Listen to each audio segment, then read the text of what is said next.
Welcome to this episode. Mutual group से मैं राहुल नारायण। नमस्कार, मैं म्यूचुअल ग्रुप से मनोज श्रीवास्तव। तो हम लोग ऑडियंस को एक बार फिर से थैंक यू बोलना चाहेंगे। जैसे कि हम लोगों ने पहले भी कहा है, हम लोग के पास काफ़ी ऐसे कमेंट्स आते हैं, इनको हम लोग बहुत अप्रिशिएट करते हैं, बहुत ही इनकरेजिंग होते हैं, मोटिवेटिंग होते हैं। तो एक बार ऑडियंस को फिर से thank you. Thank you so much. तो अभी हम लोगों ने सारी कैटेगरीज डिस्कस कर ली हैं, स्कीम्स डिस्कस कर ली हैं। अब जो क्वेश्चंस हमारे पास आए थे स्पेसिफिकली, अब हम उनको डिस्कस करना शुरू करते हैं। राइट। पहला क्वेश्चन भेजा है दुष्यंत नलवाडे जी ने। वो कह रहे हैं, आई regularly watch your videos for last 3 months and found them very unbiased, good analytics and informative inputs about mutual fund. तो अब ये 48 ईयर्स ओल्ड हैं और इन्होंने आर्मी में थे और 10 ईयर्स सर्विस की है। और इन्होंने अपनी थोड़ी फाइनेंशियल सिचुएशन के बारे में बताया है। कुछ ऐसा लग रहा है उनको कि गलत डिसीजंस हो गए हैं। तो ये एक फंड एडवाइज़र के थ्रू काम कर रहे थे और अराउंड 1.3 लाख की शायद SIP एनुअली कर रहे थे और प्रोविडेंट फंड में भी इन्वेस्ट करते थे। फिर इनके एडवाइज़र ने एडवाइस किया कि प्रोविडेंट फंड से पैसे निकाल लें, FD से पूरा पैसे निकाल लें और सब कुछ म्यूचुअल फंड में इन्वेस्ट कर दें। तो अराउंड इन्होंने 70 लाख रुपीज़ पूरा अपना PF और FD खाली कर दिया, 70 लाख रुपीज़ म्यूचुअल फंड में इन्वेस्ट कर दिए, वो भी लंप सम अगस्त में। तो शायद थोड़े दिन तो मार्केट बढ़ा, उसके बाद फिर गिर गया। तो इनका इन्वेस्टमेंट इस तरह से था, HSBC फ्लेक्सी कैप में 30 लाख, JM एग्रेसिव में 30 लाख, 5 लाख निपॉन बैंकिंग में और 5 लाख बिरला हेल्थ केयर में। अब इनको लग रहा है कि शायद वो मिस्टेक हो गई जो एक बार में लमसम पूरा इन्वेस्ट कर दिया, क्योंकि फ्लेक्सी कैप की भी परफॉर्मेंस अच्छी नहीं है, JM की तो वैल्यू थोड़ी गिर ही गई है। तो अब इनके क्वेश्चन ये हैं कि क्या इनसे रिडीम करें या शिफ्ट करें, क्या करना चाहिए इन स्कीम्स में। प्लस ये कुछ SIP भी कर रहे हैं छोटे स्मॉल कैप फंड्स में, जैसे कि SBI, टाटा, बंधन, उसमें 20,000 रुपीज़ की SIP चल रही है। तो क्या तीनों में रखें, एक में रखें, क्या करें एग्जैक्टली और कैसे करें शिफ्ट, मतलब एक साथ पूरा निकाल लें, STP करें, क्या करना चाहिए। देखिए दुष्यंत जी, आप देख रहे हैं 3 महीने से और आपको अच्छा लग रहा है तो अच्छी बात है। बेसिक मिस्टेक्स हो गई हैं और ये मैं आपके क्वेश्चन को तो सामने देख रहा हूँ और आप भी स्क्रीन पे देख रहे होंगे। ये मैं केवल आपको ही एड्रेस नहीं कर रहा हूँ, बाकी इस तरह की बहुत प्रॉब्लम लोगों की है, तो एक तरह से सभी को एड्रेस कर रहा हूँ। पहली बात तो, जहाँ भी PPF का पैसा है, PPF के पैसे को PPF में ही रखें। उसको कोई ये बताएगा कि साहब इक्विटी में इतने % हो जाएगा, उतने % हो जाएगा, सबकी अलग अलग यूटिलिटी है। PPF के पैसे को नहीं छेड़ें। पहली बात, आप तो छेड़ ही चुके हैं, मैं तो उनको भी कर रहा हूँ ना जो बाकी हज़ारों लोग सुन रहे हैं। PPF के पैसे को दुरुस्त रखें जहाँ पर वो है, उसके अपने अलग एडवांटेजेस हैं। दूसरी बात, जब भी पैसा लगाएं, आपने मेरे वीडियो सुने होंगे और लोगों ने सुने होंगे, जहाँ तक पॉसिबल हो स्टैगर्ड वे में लगाएं, या तो SIP के फॉर्म में या STP के फॉर्म में। अभी उन्होंने कहा साहब PPF में तो 7% मिलेगा, उसमें तो 12 और 15 और 20 मिल जाएगा। 15-20 की उम्मीद तो करें नहीं। हर बार कहते हैं हम अपने प्रिजम्पशन में भी 12% ही लेते हैं। कभी 1-2% ऊपर होगा, कभी 1-2% नीचे होगा, किसी को नहीं पता। पिछले साल क्या हुआ जरा देखिए, कितने % आया। अगले साल क्या होगा, चलिए पिछले साल का तो छोड़िए, आपको 4 एनालिसिस मिल जाएंगी, मैंने ये कहा था, मैंने वो कहा था। अभी कोई बताए 2026 आने वाला है कि 2026 कितने % पे क्लोज होगा, अभी कोई नहीं बता पाएगा, बता सकता भी नहीं है। केवल मैकेनिज़्म हेल्दी होना चाहिए। तो जो आपने एक साथ उठा के 70 लाख रुपए लगा दिए, तो वो भी गलत है, आपको नहीं करना चाहिए था और आगे भी नहीं करें। जो आपने 4 फंड लिखे हैं वो हमने अभी इसी एपिसोड में डिस्कस ही किया है, आप वहाँ पे जाके देख लें। फ्लेक्सी कैप को फ्लेक्सी में देख लें। हाँ, अभी हमने हाइब्रिड वाली कैटेगरी इस एपिसोड में डिस्कस नहीं की है, तो वो जो बचेंगी वो हम अगले एपिसोड में कर लेंगे। फ़िलहाल जितनी की हैं उसको देख करके आप यू कैन मेक आउट। और जो मैं बार बार कहता हूँ, मॉडरेट एक रिस्क लेते हुए लॉन्ग टर्म पैसा लगाइए, स्टैगर्ड वे में लगाइए, फ्लेक्सी कैप लीजिए, फोकस लीजिए, लार्ज एंड मिड लीजिए। सेक्टर में लगा दिए हैं, सेक्टर में हैं इनके। आपने तो सेक्टर में लगा दिए, वो और रिस्की हो गया। अब सेक्टर में लगा दिए हेल्थ केयर फार्मा, कोई पॉलिसी अभी आ जाएगी यूएस की और पता चला सेक्टर परेशानी में आ गई, फंड मैनेजर क्या करेगा? आपने जब लगाया ही सेक्टर में है, अभी आपने उसके डाइवर्सिफाइड में लगाया होता तो फंड मैनेजर अपने हिसाब से चेंज कर लेता। तो आपने आपसे मतलब किसी भी इन्वेस्टर ने अगर उसको एक लक्ष्मण रेखा के अंदर बांध दिया तो वो कुछ नहीं कर सकता।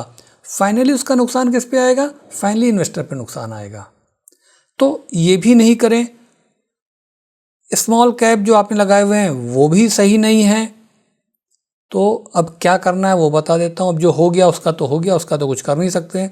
आगे इन चीज़ों का ध्यान रखें।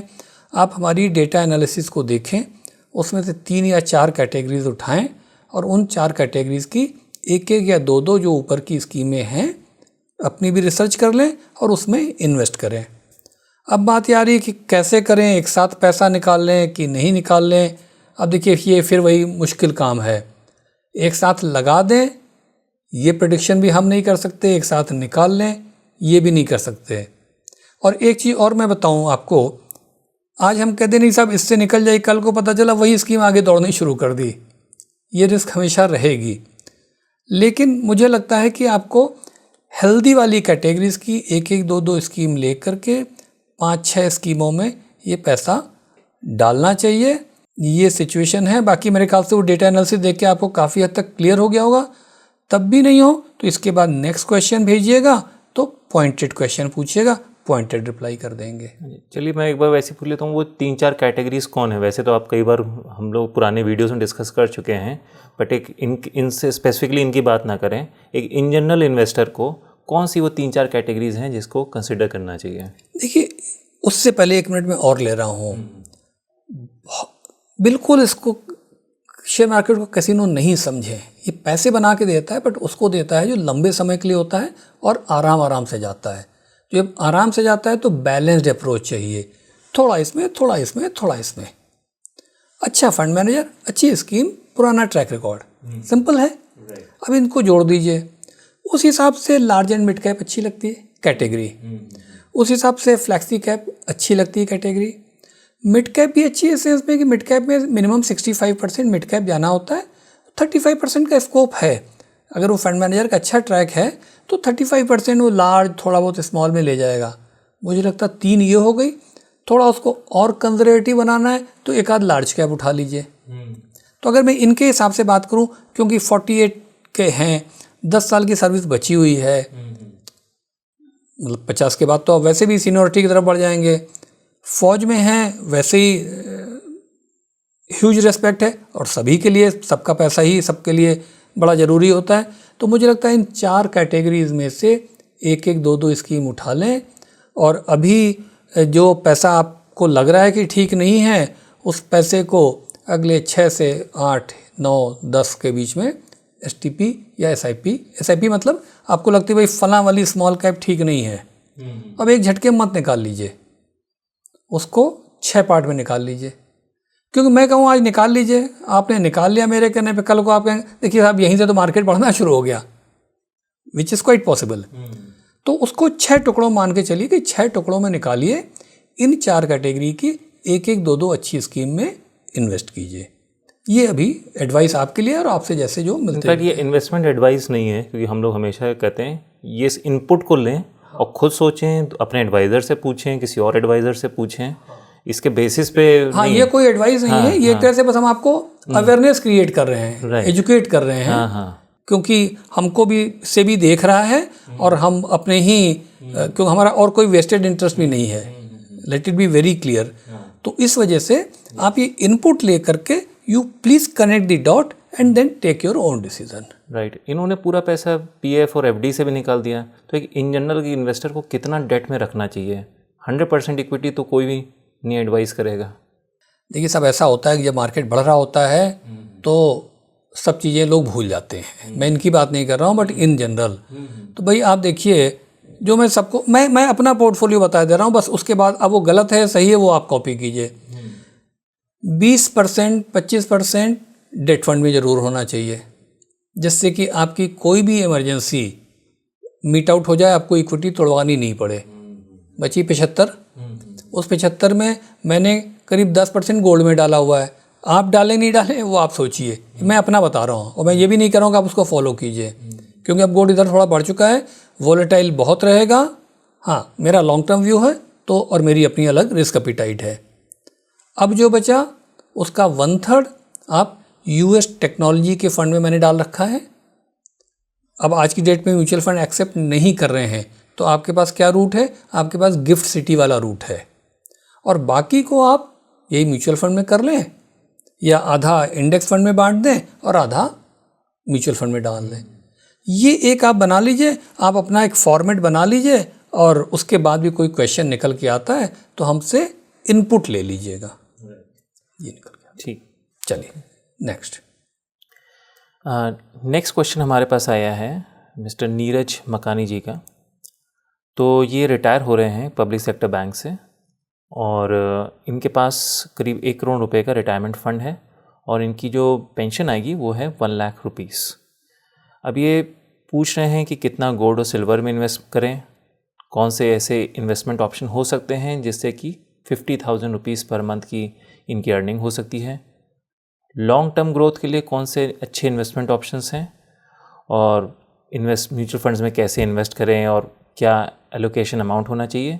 एक दो चीज़ें और बताइए कि इनकी होम लोन लायबिलिटी है 45 लाख रुपीज़ की, जिसकी इनकी 45,000 रुपीज़ की EMI भी चल रही है, और अपकमिंग एक्सपेंस में सन की मैरिज जो around 10 to 15 lakh rupees cost करेगी। ठीक है, देखिए ऐसा आपकी 1 लाख रुपए की पेंशन आएगी तो आपका खर्चे का काम तो लगभग हो गया। अब आप कह रहे हैं 1 करोड़ रुपए आएगा जो आपको इन्वेस्ट करना होगा। आपके सवाल हैं कि गोल्ड सिल्वर में कितना करें, सेफ इन्वेस्टमेंट कितना करें जिससे मंथली रिटर्न 50,000 आ जाए, लॉन्ग टर्म ग्रोथ हो। ठीक है, देखिए गोल्ड सिल्वर में कर सकते हैं कुछ 5% तक, लेकिन वाइल्ड फ्लक्चुएशन रहेगा। सिल्वर में और ज़्यादा वाइल्ड रहेगा। मैंने सिल्वर में नहीं कर रखा है, इसका मतलब ये नहीं कि सिल्वर गलत है, मेरी अपनी रिस्क एपिटाइट है। तो मुझे लगता है कि आप भी सिल्वर से दूर रहें, गोल्ड में जा सकते हैं, और मे भी आपके पास ज्वेलरी वगैरह हो 5% के आसपास की तो रहने दीजिए। अब आपके दूसरे क्वेश्चन पे आते हैं कि 50,000 रुपये हो, तो 50,000 रुपये मंथली रिटर्न के लिए वैसे थंब रूल के हिसाब से देखा जाए तो 50 लाख रुपए का आप इन्वेस्टमेंट अच्छी इक्विटी स्कीमों में करें। कौन सी अच्छी हैं? वही जो अभी 2 मिनट पहले कहा था, लार्ज एंड मिड की 1-2 उठाइए, 1-2 फ्लेक्सी की उठाइए, 1-2 मिड की उठा लीजिए। 3 कैटेगरी से 1-1, 2-2 स्कीम उठा लीजिए। डेटा एनालिसिस आपके पास में है ही, इसी एपिसोड में है। तो कभी 12% आएगा, कभी 10 आएगा, कभी नुकसान आएगा, कभी 15% आएगा। ऑन एन एवरेज 10 से 12% आप मान सकते हैं। तो लगभग 50 लाख रुपए आप इन्वेस्ट कर सकते हैं इक्विटी स्कीम में। उसके अलावा होम लोन लायबिलिटी 45 लाख रुपए की है। थोड़ा ये पर्सनल है, लेकिन देखिए क्योंकि आपको 1 करोड़ मिल रहा है और आप रिटायर होने वाले हैं, 45 लाख रुपए का लोन लायबिलिटी क्यों रखेंगे? उतार दीजिए उसको, क्योंकि 45,000 रुपये EMI तो जाएगी है ना। तो 45 लाख पे 45,000 रुपये इक्विटी से कमाना, देखिए ये तो पक्का, ये तो जाएगी। इक्विटी में 12% आएगा नहीं आएगा, जैसे पिछले साल तो नहीं आया ना जी, तो आएगा नहीं आएगा क्या पता। आपको क्या मालूम कि जैसे 2025 गया है वैसे ही 2026 भी नहीं जाएगा और 2027 भी नहीं जाएगा, किसी को नहीं पता। तो मेरे हिसाब से तो ये 45 लाख का कर्जा आपको निपटा देना चाहिए। तो 45 लाख तो आपके ये माइनस हो गए। 10 से 15 लाख रुपए आप शादी के लिए रख रहे हैं तो 60 लाख हो गए। तो 1 करोड़ के बाद में 40 लाख ही बचे। 40 लाख रुपए आप 5-6 स्कीमों में इन्वेस्ट कर दीजिए, तो 50,000 नहीं 40,000 रुपये आपको मिलना शुरू हो जाएगा। बस फिर तो गोल्ड सिल्वर भूलिए, बस सिंपल है आपका। अभी कोई क्वेश्चन हो तो फिर आप भेजिएगा उसको। राइट, नेक्स्ट क्वेश्चन पूछा है सुखविंदर सिंह जी ने। तो उनके काफ़ी सारे इन्वेस्टमेंट हैं, सीनियर सिटीजन सेविंग स्कीम्स में हैं, इक्विटी फंड्स में हैं, इंडेक्स में हैं, ETF में हैं, तो अच्छे इन्वेस्टमेंट्स किए हुए हैं इन्होंने। उसके बाद इनके पास अभी 50 लाख रुपीज़ और हैं इन्वेस्ट करने के लिए, जिसका investment horizon next 8 to 10 years है। तो इन्होंने हमारा पुराना एपिसोड भी देखा था, एपिसोड 98, जिसमें आपने US टेक्नोलॉजी फ़ंड के बारे में बात की थी। तो ये पूछ रहे हैं कि US टेक्नोलॉजी फ़ंड में कैसे इन्वेस्ट करें या कौन सा इन्वेस्ट करें, और 3 से 4 और कौन से ऐसे म्यूचुअल फंड्स हो सकते हैं 8 to 10 ईयर्स के होराइजन के लिए। सुखविंदर जी, आपने अपनी सब स्कीमों को डिटेल दे दी है, मैं देख भी रहा हूँ। लगभग ठीक लग रहे हैं, लेकिन आपको मैं एडवाइस ये करूँगा कि बजाय मैं उसको एक एक करके यहाँ पे बोलूँ, आप जो अभी हमने इक्विटी एनालिसिस की है इसी एपिसोड की शुरुआत में, उसको सामने रख करके देख लें। अपेरेंटली आपके ठीक लग रहे हैं, बट एक एक स्कीम टू स्कीम ज़रा कंपेयर कर लें जाके। एक आध कहीं पे थोड़ा सा गड़बड़ हो रहा हो तो आप उसको चेंज कर सकते हैं। अब आपके सवाल पे आते हैं। आपके पास 50 लाख रुपए हैं, 8 से 10 साल के लिए इन्वेस्ट करना चाहते हैं, बहुत अच्छी बात है। 20% यूएस टेक्नोलॉजी में, बिल्कुल सही है। और 20% आपने लिखा है और आप कह रहे हैं 50 लाख है, शायद आप 20 लाख बोलना चाह रहे हैं मुझे लग रहा है, और 30 लाख बोलना चाह रहे हैं 3 से 4 गुड म्यूचुअल फंड में। एनीवे, अमाउंट तो आप डिसाइड कर लीजिए।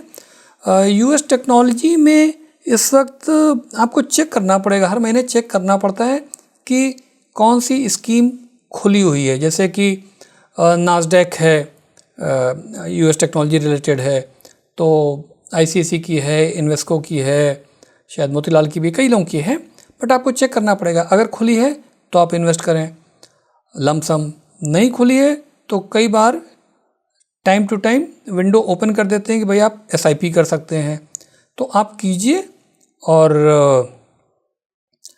चेक करना पड़ेगा आपको।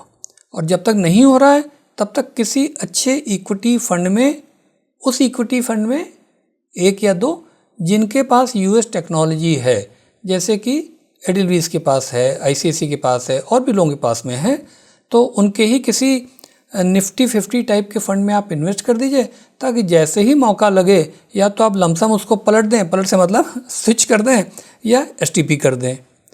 और बाकी जो आप 3 से 4 गुड म्यूचुअल फंड कह रहे हैं, वही 4 कैटेगरी जो अभी हमने पहले बोली है, उन्हीं 4 कैटेगरी में एक एक स्कीम उठा लीजिए और उसमें जा कर के इन्वेस्ट कर दें। हाँ, बात यहाँ पे वही है जो मैं बार बार कहता हूँ, लमसम नहीं करें। आज अगर करना है, पैसा आपके पास में है, 6 महीने में टुकड़े टुकड़े तोड़ के स्टैगर्ड वे में आप उसको इन्वेस्ट कर दें। ठीक है जी, चलो।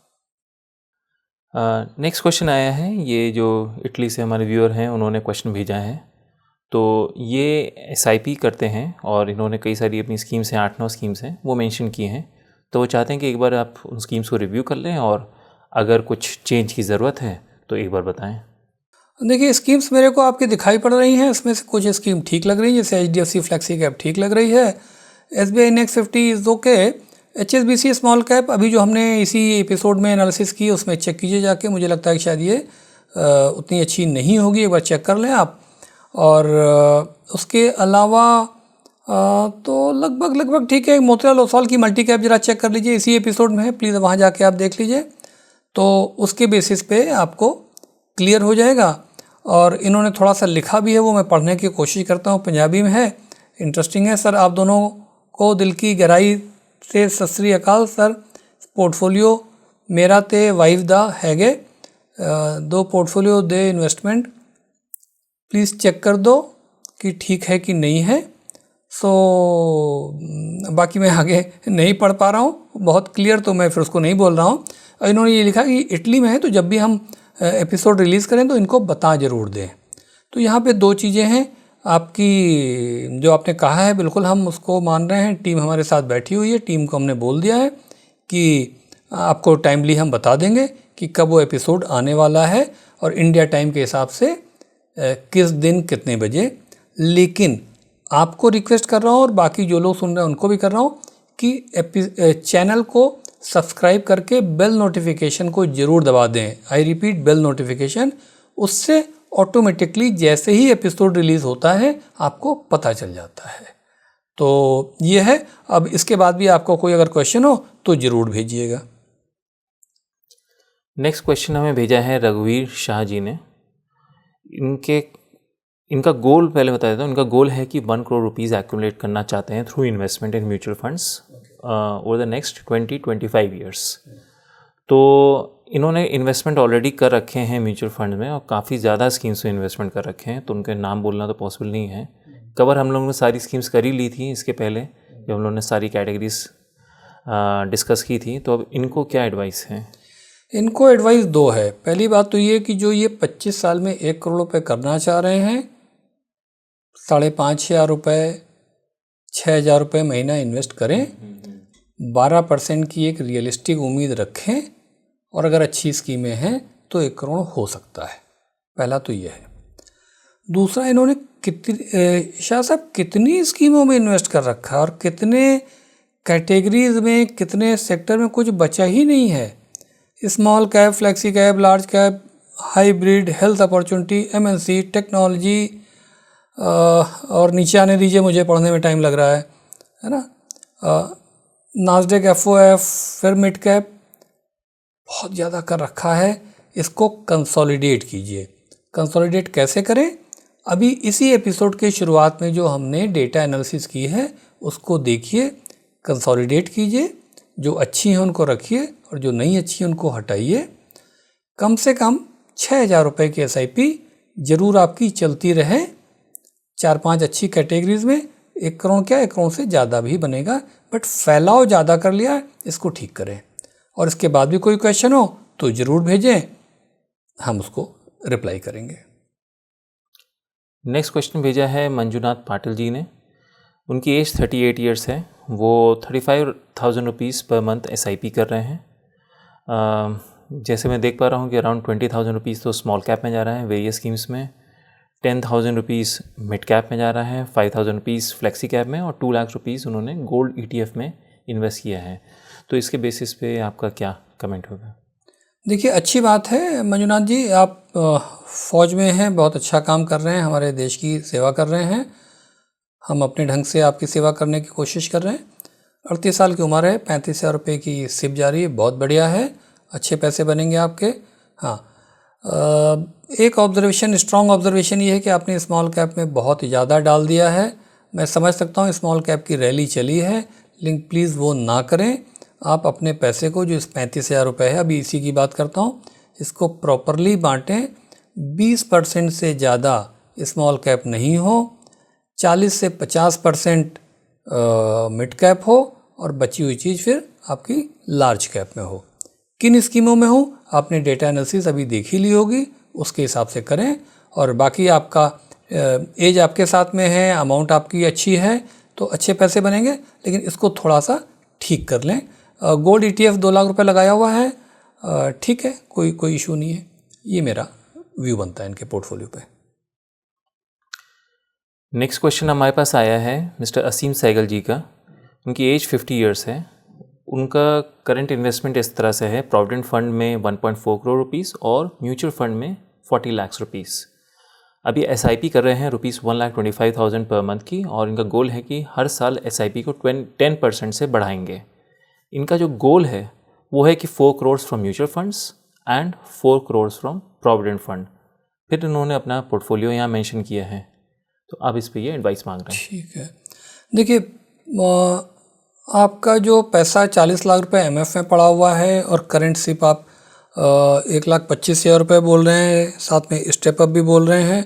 हमने प्रिजम्पशन लिया है 12% के रिटर्न का, तो वो लगभग 5 करोड़ से ऊपर आपका हो जाना चाहिए MF वाला।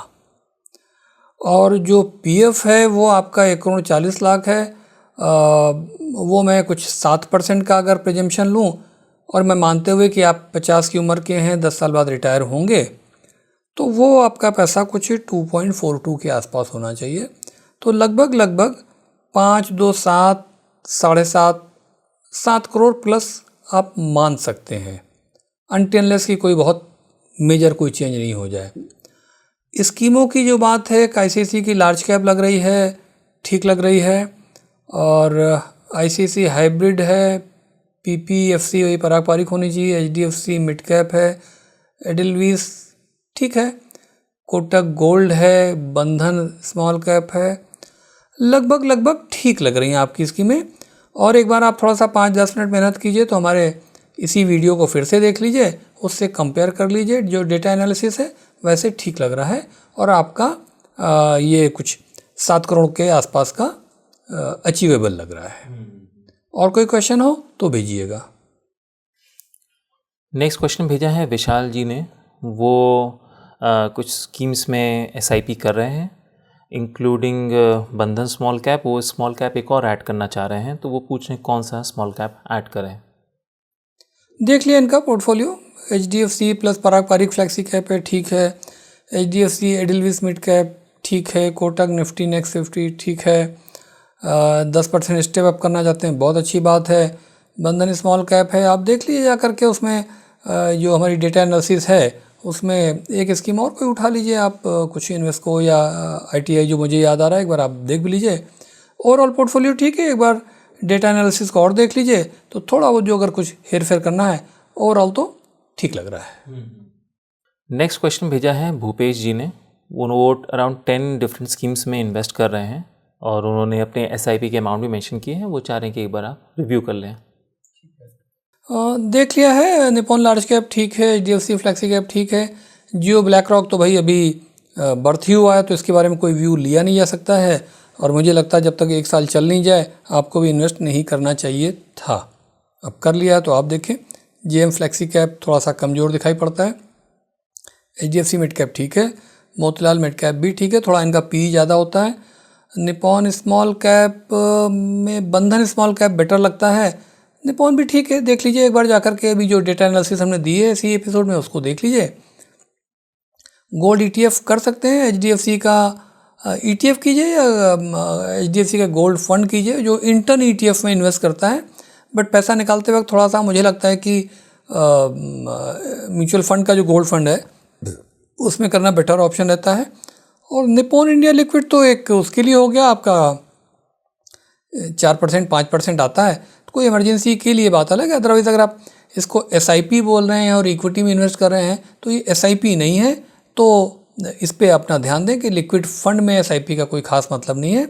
इसके बजाय कोई और इक्विटी स्कीम इनकी निपॉन की आप उठा लें, चाहे लार्ज कैप में जोड़ दें चाहे इनके मिड कैप में जोड़ दें, लेकिन लिक्विड से हटा दें। लिक्विड तो 4-5% 6% से ऊपर रिटर्न देगी नहीं आपको, ये मेरा इस पर व्यू आता है। नेक्स्ट क्वेश्चन आया है, अनिल कुमार जी ने पूछा है। वो डिफेंस में काम करते थे, अभी रिसेंटली रिटायर हुए हैं। 57 ईयर्स ओल्ड हैं, वाइफ 50 ईयर्स ओल्ड हैं, सन 26 ईयर्स का है, जिसकी इनकी मंथली पेंशन आ रही है 1.15 लाख रुपीज़। तो इनका ये बता रहे हैं कुछ इन्वेस्टमेंट म्यूचुअल फंड्स में ऑलरेडी है अराउंड 75 लाख का। जो 1.9 करोड़ इनको आया है उसमें से कुछ इन्वेस्टमेंट ये ऑलरेडी कर चुके हैं, 1.2 करोड़ रुपीज़ बचा है। इनके पास 2 फ्लैट्स हैं, एक में रहते हैं और दूसरे को रेंट आउट कर देंगे तो एक की रेंटल इनकम भी आनी शुरू हो जाएगी। इनके जो गोल्स हैं, एक तो सन की मैरिज है जो अगले 2 से 3 साल में करनी है, और ये चाहते हैं कि फॉरेन ट्रिप्स लें साल में 1-2 बार, और तो लॉन्ग टर्म वेल्थ क्रिएशन और एक स्टेबिलिटी इन जनरल की एक तरह से रिटायरमेंट प्लानिंग ये चाहते हैं। देखिए ऐसा है कि आपकी पेंशन आ रही है तो ठीक है, आपके खर्चों की तो आपको कोई चिंता है नहीं। नीचे आपने लिखा है कि आपका मेडिकल का एंगल भी जो है वो भी गवर्नमेंट विल टेक केयर, तो वो भी बहुत अच्छी बात है। 1,90,00,000 मिला है, जिसमें से 50 लाख रुपए आप इन्वेस्ट कर चुके हैं। 15 लाख आपने जो इक्विटी MF में किया है उसको, और 30 लाख आप ऑलरेडी इन्वेस्ट कर चुके हैं। इन दोनों को यानी 45 लाख रुपए को जिन स्कीमों में किया है उसको डिटेल्ड डेटा एनालिसिस किए, उससे जाके मैच करा लीजिए। अगर कुछ फ़र्क पड़ रहा है तो या तो चेंज कर लीजिए या हमसे क्वेश्चन पूछ लीजिएगा। FD 5 लाख रुपए की है, ठीक है। 1,20,00,000 रुपए बचा हुआ है, उसको आपको इन्वेस्ट करना है। मैं अभी उस पर आता हूँ। उसके पहले आपके 2 फ्लैट हैं, एक में आप रह रहे हैं और एक को किराए पे देना चाह रहे हैं। देख लीजिए, किराए पे देना, सही किराएदार नहीं मिला तो उसका झंझट होता है। रेजिडेंशियल में मुझे नहीं लगता है 2.5, 3.5, 4% से ऊपर की यील्ड इंडिया में कहीं भी आती है, तो उसके बजाय तो उसको डिस्पोज ऑफ कीजिए और अच्छे इक्विटी फंड में लगाइए तो ज़्यादा अच्छा रहेगा। ये मेरी पर्सनल ओपिनियन है, आप अपने हिसाब से देख लीजिए। तो वो पैसा भी आपके पास में आ जाना चाहिए। ठीक है, बच्चे की मैरिज कीजिए, घूमिए घामिए तो अच्छी बात है। मुझे लगता है ये जो पैसा आपके पास बचा हुआ है इसको आप 20-25%, चूँकि आप रिटायर्ड हैं, अदरवाइज़ उतना नहीं था, 20% तक आप डेट फंड में डालिए और बाकी को आप 3 कैटेगरीज ऑफ दी इक्विटी निकाल लें, लार्ज एंड मिड और फ्लैक्सी, उसमें 1-1, 2-2 स्कीमों में इन्वेस्ट कर दें और जो आपका 20% करीब है वो डेट फंड में कर दें। उसमें से 1 या 2 फंड अच्छे हैं जो कि प्योर गवर्नमेंट ऑफ इंडिया की सिक्योरिटीज़ में ही इन्वेस्ट करते हैं, जैसे कि SBI का है, HDFC का है, निपॉन का भी एक निवेश लक्ष्य करके है, तो उसको देख सकते हैं। तो मेरे ख्याल से इस तरीके से आप प्लान कर सकते हैं।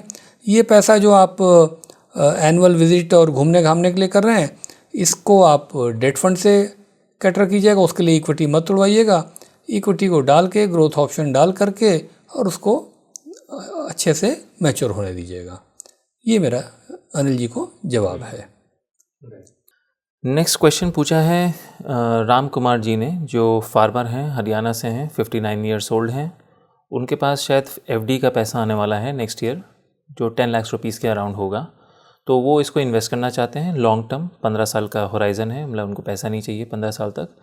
और म्यूचुअल फ़ंड की वो 4 स्कीम्स पूछ रहे हैं जो कि बेसिकली पूरे मार्केट को कवर कर लें। ठीक है, देखिए आपका पैसा है, बड़ी मेहनत का पैसा है, लंबे समय के लिए आप इन्वेस्ट करना चाह रहे हैं, बहुत संभल के करें। रिटर्न 1-2% कम ज़्यादा की बात नहीं, बट पैसा आपका प्रिंसिपल सुरक्षित रहना चाहिए। तो मेरी आपको और आपके जो बेटे हैं दोनों को सलाह है, आप एक कैटेगरी उठाइए लार्ज कैप की, एक उठाइए लार्ज एंड मिड कैप की, और एक उठा लीजिए फ्लेक्सी कैप की। बस 3 कैटेगरीज आप उठाइए। हमारी जो इसी एपिसोड में डेटा एनालिसिस हुई है, उन्हीं तीनों कैटेगरीज में जाके उनमें से एक स्कीम आप उठा लीजिए। आप 4 कह रहे हैं तो एक चौथी कैटेगरी मिड कैप भी ले लीजिए। बिल्कुल सिंपल है, इन चारों कैटेगरी की एक स्कीम उठा लीजिए जो आपको सबसे अच्छी लग रही है, डेटा पड़ा हुआ है, उसमें इन्वेस्ट करके ग्रोथ ऑप्शन में इन्वेस्ट कीजिए। उस पैसे को छूइए नहीं, वो अपने आप ही आपको ठीक ठाक पैसा बना के देगा। इंडिया की ग्रोथ स्टोरी बड़ी इंटैक्ट है, अच्छे से सब कुछ चल रहा है। ज़्यादा न्यूज़ पे ध्यान मत दीजिए, किसी और के कहे सुने मत कीजिए, आराम से उठा के इन्वेस्ट कर दीजिए। 11-12% का रिटर्न आपका लंबे समय में, लॉन्ग टर्म में बन जाना चाहिए। एक चीज़ है, ये FD का पैसा है, तो एक वो अजम्पशन लेना पड़ेगा कि एटलीस्ट कुछ पैसा इनका FD में ज़रूर रहे या डेट में रहे। ऐसा ना हो कि पूरा FD का पैसा म्यूचुअल फंड्स में और इक्विटी में चला जाए। हाँ, ये बिल्कुल वैलिड पॉइंट है राहुल का कि आपका FD का पैसा है, तो या तो आप ये मान के चलिए, देखिए सही है, इस पे राहुल का बिल्कुल सही ऑब्जर्वेशन है। अगर केवल यही आपका पैसा है सेविंग्स का FD में, तो पूरा मत लगाइए।